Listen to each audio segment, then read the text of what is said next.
Waking up in the crashed car felt like I had woken from one nightmare and entered another.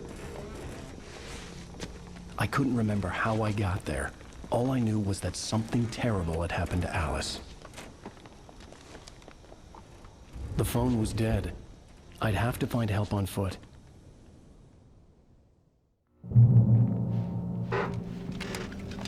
Among Alice's things was a book, The Creator's Dilemma, by a Dr. Emil Hartman. Seeing the book brought back my fight with Alice. I didn't like it, and I didn't like the guy's smug face on the cover either. The gas station was my best bet. They'd have a phone I could use. It looked like a long hike through the forest to get there.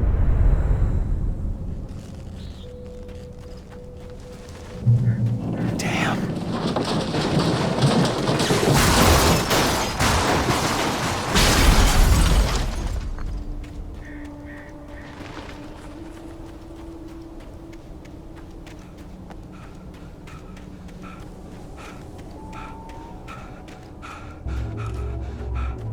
Hello?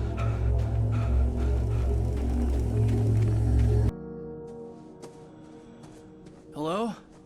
Is someone there?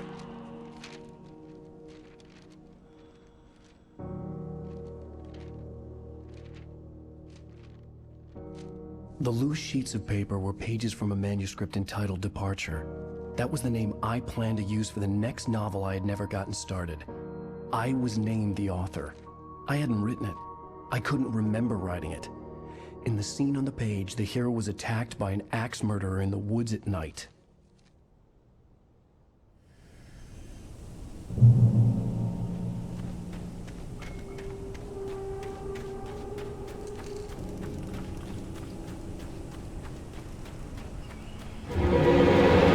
Anybody there? Please, I've been in an accident.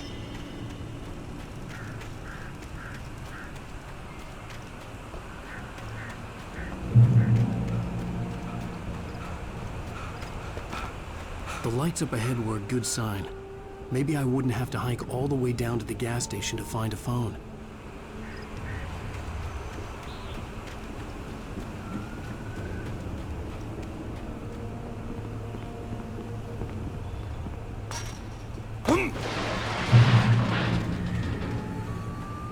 Anybody there? Please, I've been in an accident. Hey! Hey, you! Phil! There's been an accident. I need help. Listen, Deposit. I need to... Premium cabins for rent in Nightfall. Oh, hell. Coral Stucky. Pleased. To meet you. Non-refundable Reservation. deposit required. Fair and square. And Where? Coral Stucky. Pleased. Premium.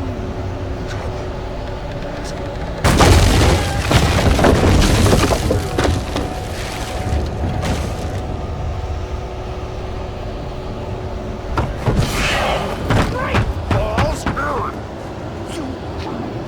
To arrive. You lose. Shit. The deposit. It's the latest. Great. Fall. I had to figure a way out of this. Any second now, and Stucky would be knocking on the door with his axe like Nicholson in The Shining.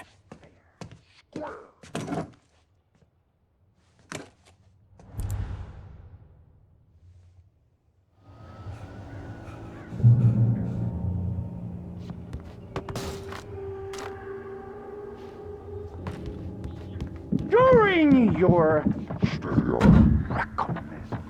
trying, it's Yes. the latest. In Great Falls Sheriff Station. Testably. Hello? Hello? Roman, let you You. This is bad.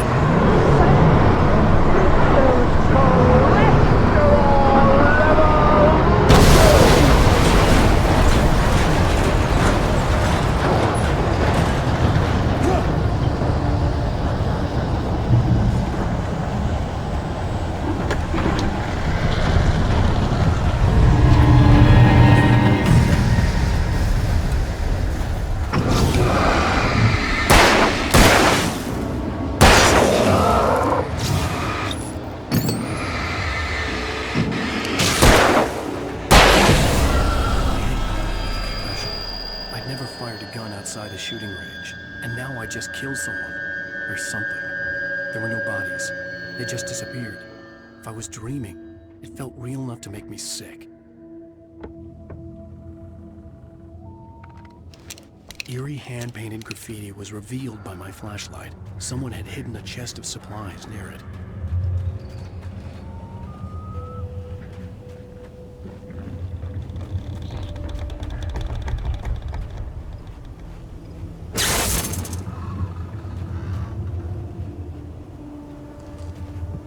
The dark forest was the last place I wanted to go, but I had no choice. I had to get to the gas station. It's rabbit season.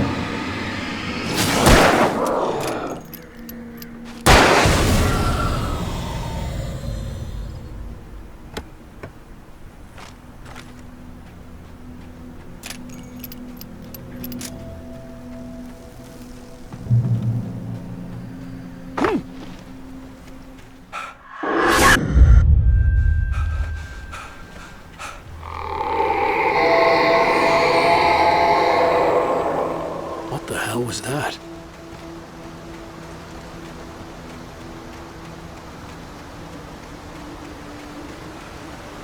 When I saw the river below, something uncoiled itself inside my head. I realized that I'd have to find a way across. I didn't even want to look at the water.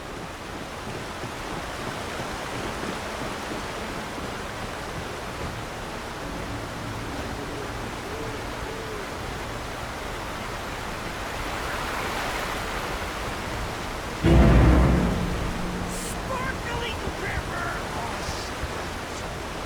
That's where I go! I want something special! To eat. Stucky was still out there, in the dark, stalking me.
Taken.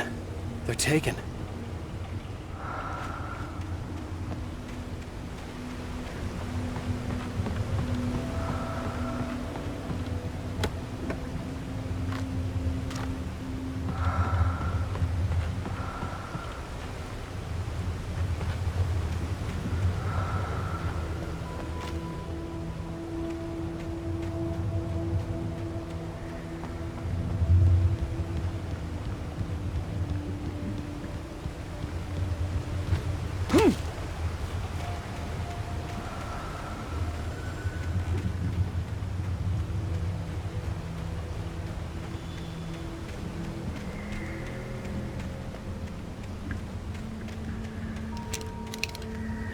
The staircase was broken.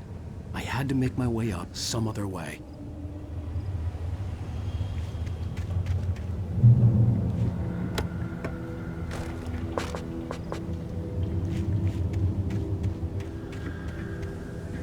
There was no power. There was bound to be a generator somewhere at the logging site.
Well, I was just outside for a breath of fresh air, and what a night.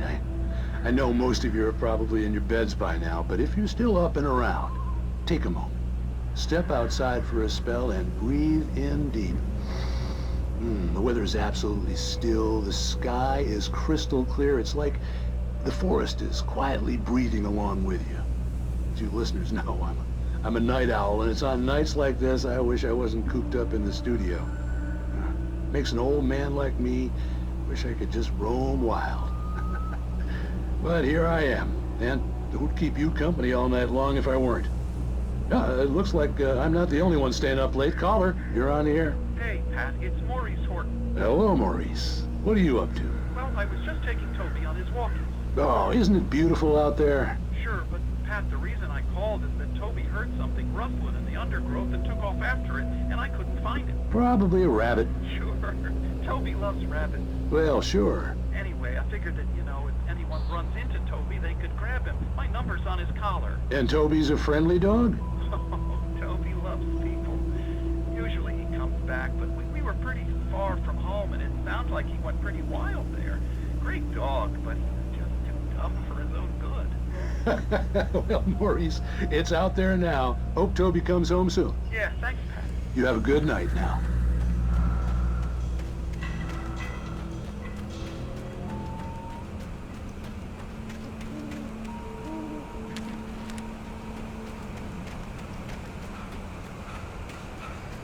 The gas station was closer now, its light welcoming in the darkness. Paul makes the best dogs in the state.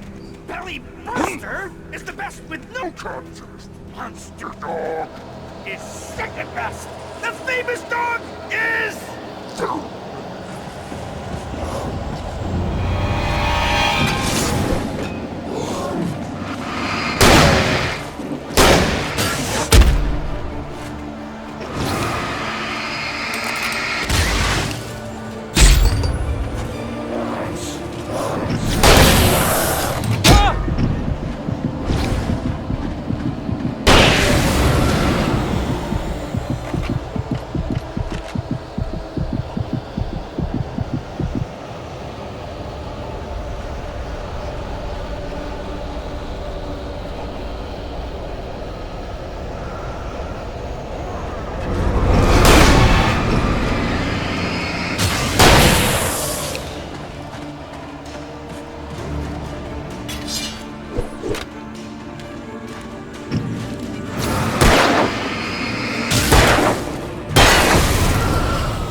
No, a man like me needs a hefty meal.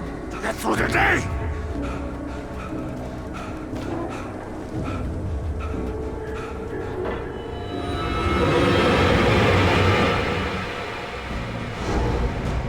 We enjoy the rest of the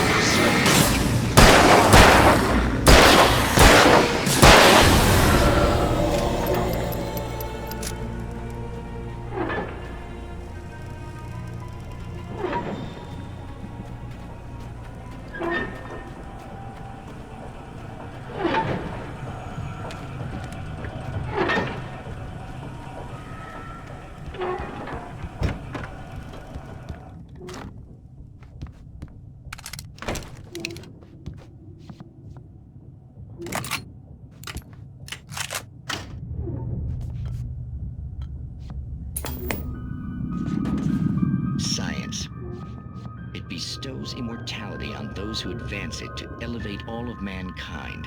Newton, Einstein, Sagan, princes among men. But the price for such a legacy is steep indeed. In Night Springs. Tonight's episode, a quantum suicide. If our lives are already written, it would take a courageous man to change the script. Having called a press conference, Dr. Barclay Colvin is about to demonstrate that very courage.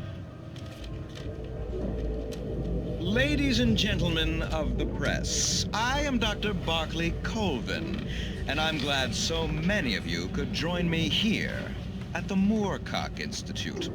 Tonight, I'm going to give a practical demonstration of the many worlds interpretation. As you can see, this is a loaded 9mm pistol. It shall be part of a thought experiment.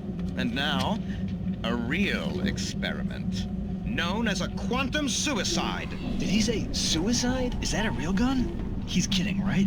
Please, stay calm. There is no risk. Observe what occurs when I place the weapon against my own forehead. Now, you might think this round is merely a dud. Not so. Observe the flower pot. And yet, I myself cannot be harmed with this gun. With each pull of the trigger, two new realities branch off. One in which the weapon didn't fire, and one where it did. With my machine here, I have ensured that this reality is always the former. I have bestowed upon myself quantum immortality. Under no circumstances can this gun kill me. So wait. What you're saying is that every time you pull the trigger, in another reality, you die? Yes, of course, but that's completely trivial. There's an infinite number of things that could happen at any moment, and they always do happen somewhere. The point is, this one thing did not happen here. You're insane, Colvin. Insane? Insane? Hey, was this thing supposed to be plugged in? I stumbled on it. You fools! Gaze upon quantum immortality.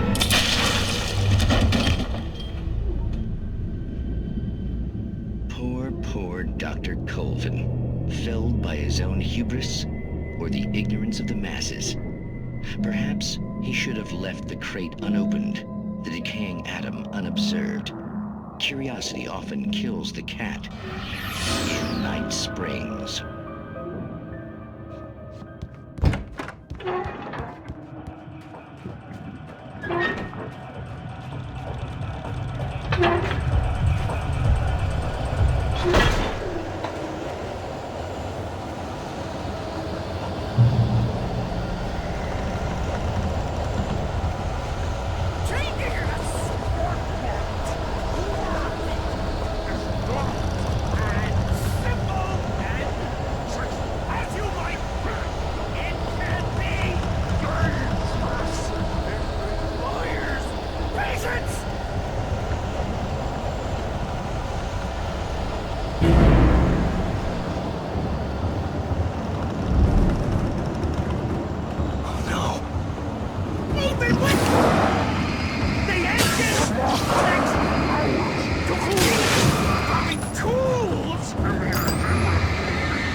Stucky's body vanished, leaving behind only a lifetime of nightmares to come, assuming I'd reach the lights at the gas station alive.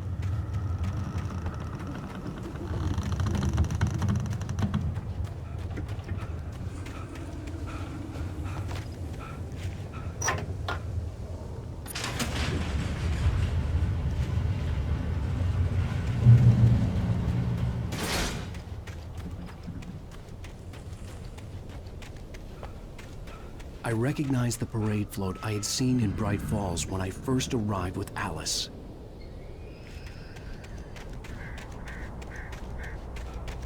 After the insanity I had just experienced in the darkness, the lights of the gas station felt comforting. At least for a moment, the sane world reasserted itself. The Deer Fest had been 2 weeks away when we arrived. If the day count on the banner was right, I was missing a whole week between the night we got here and now.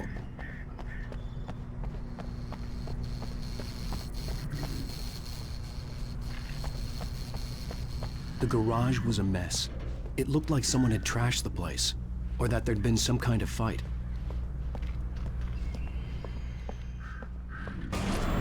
I'll write. I'll keep writing. Outside, there's only darkness. Outside the cabin, outside the story, there's only darkness. I can feel her presence in the dark. Just now, I could smell her perfume in the room. I'll reach her, I'll fix it up. I'll bring her back. The story will come true. If I stop, she's lost. I don't believe this. It'd been me on the TV, talking crazy. Was I losing my mind?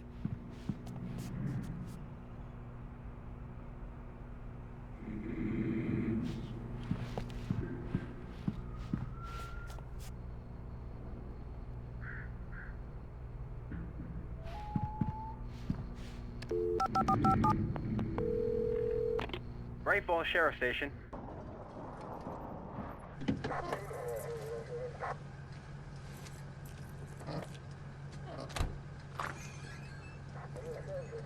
Oh, thank God, Sheriff. Sheriff Sarah Breaker. You are... I'm Alan Wake, but listen. I was in a car crash. My wife, Alice, she's missing. Calm down, Mr. Wake. We were staying in a cabin on the island, on Cauldron Lake. There's no island on Cauldron Lake. Not since the big eruption in the 70s. Please, I can take you there, okay? You look like you've taken a pretty bad knock to the head. Are you okay? Listen. We'll figure this out. Please get in the car. We'll swing by the lake and then we'll go to the station, okay? Mr. Wake, have you seen Stucky, the guy who owns this place? I realized I couldn't tell her what had happened in the forest. She wouldn't have believed me. And then she wouldn't have helped me with Alice.